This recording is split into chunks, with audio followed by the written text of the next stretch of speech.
What up, Duval? This is Jordan DeLugo coming at you from Alaska. You can see the mountains, islands, beautiful water in the background. Good morning to you if you're on this side of the world. If you're back in Jax, good afternoon.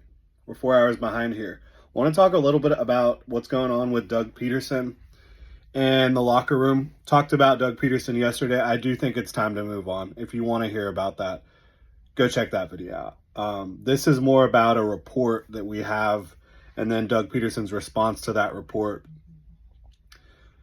Again, I think Doug did an amazing job getting this franchise going in the right direction.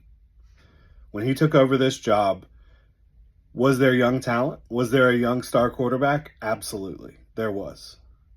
But he had to get that talent moving in the right direction. He had to reshape what Trevor Lawrence was going to be in the league. And I think he did a good job of that early on, just getting a baseline level of play out of this football team. But now, things have devolved. And it's been pretty ugly over the last, however many months it's been. They've lost 9 of 10, right? According to Jordan Schultz, who is a really good NFL insider, does a great job. He's not just throwing crap at the wall. He does a good job. He says that to an extent, Doug Pederson has lost the locker room. And what does that mean? It means players are no longer listening. They're no longer buying into what the head coach has to say. Schultz said the team, and this is his own opinion, is rudderless. It's hard to argue with that at this point. He talked about losing 9 of 10 and 4 straight to start the season, which is obviously unacceptable. He said the general manager and the coach have no synergy, which that has been, if not reported, rumored for over a year. Said that Doug Pederson really needs to look in the mirror and take responsibility. I think that's in reference to kind of saying that this has been on players more than coaching. It has been on execution more than coaching, right? I think that's what that is a direct response to. He also said that the guys in the locker room, and this is the final point that Jordan Schultz really made, said the guys in the locker room, they are gone. The locker room is gone in regards to their head coach. And that's damning. Absolutely it is. Doug, of course, refuted all that this morning in his press conference. He was asked by Mark Long, who does a great job asking important questions.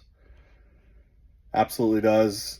You know, if there's any merit to this, and Doug refuted it all. He said, I talk to these guys every day. We have not lost the locker room. I don't know. I'm not in the locker room every single day, like in terms of being able to sit here and honestly tell you whether or not the players believe what Doug is saying. But I will say these guys are professional. They're going to act professional when they're talking to their coach. They're going to work hard. I think that every single one of the guys on the roster knows, like, I'm going to go out there and put my best foot forward regardless of whether I believe in the coach, because if I don't, I'm going to be putting out bad tape. I'm worsening my resume, all right, for the future, whether that be in Jacksonville or somewhere else. So, yeah, players are going to be professional, especially a lot of the guys they have here. They are professionals. There's no question about that in my mind. But Doug mentioned you're going to go through some adversity. Mentioned you're going to have to pick yourself back up. Mentioned that the Jaguars started 3-7 in 2022, and they were able to keep fighting and win games and make the playoffs. I'll leave you with this. I think it's one thing to start 3-7 in year one of a new rebuild, with a lot of young players, a young quarterback, basically a rookie quarterback. But when you lose 9 of 10 games over a 2-year stretch, back into 2022, 0-4 to start, or back end of 2023, 0-4 to start the 2024 campaign, that's an entirely different story. That is hard to come back from. And I don't think that they will come back from it. I do think that there's a good chance that Doug Pederson has lost this locker room, because losing 9 of 10 in the NFL is unacceptable. Starting 0-4, being the only winless team after 4 weeks, is unacceptable, especially with the level of talent on this roster. And I do not think it is a perfect roster. I'm not sitting here saying that. But as I have said, will continue to say, I think that there are a number of coaches, head coaches, a number of offensive coaches who would be doing a lot more with the group that the Jaguars currently have. That's from a schematic standpoint, from a just having answers to problems that defenses present, whether that's sim pressures, whether that's blitzes, whether that's disguised coverages. The Jaguars are not providing answers to their players enough. They are not hitting the easy buttons enough. The easy buttons in the NFL and football. Motion to identify coverages. Motion to create leverage issues. Motion to create matchup problems. Play action. They've done some of that, obviously, this year with varied success. And then also just having route combinations that make sense, that coordinate with each other, that challenge defenses, that play to your best players' skill sets. They're not doing that.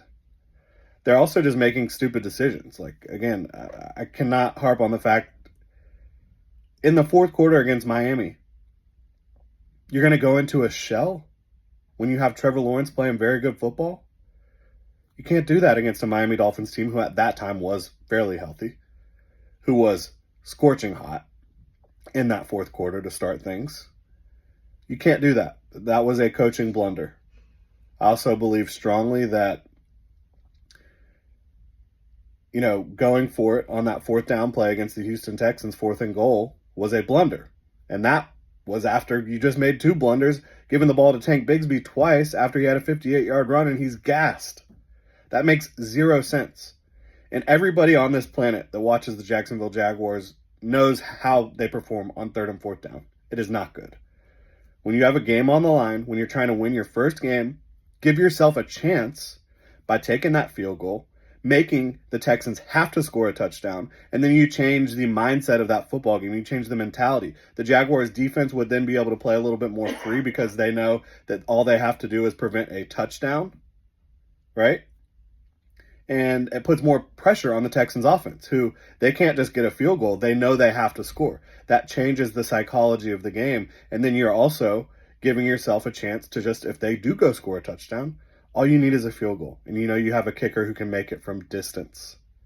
So I think those are big mistakes that cost them football games. Are there execution errors by lots of players throughout? Yes. I think that tends to happen more when a coaching staff is not doing their jobs to the best of their ability. You start to see talented players not executing as well as they should.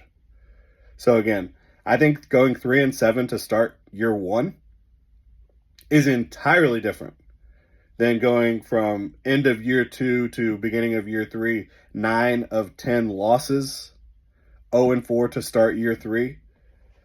Yeah, I think he probably has lost the locker room. That's just my opinion. Would love to know what y'all think. Drop your thoughts in the comment section below. If you enjoy the content, please like, subscribe, hit that notification bell. Y'all have a good one.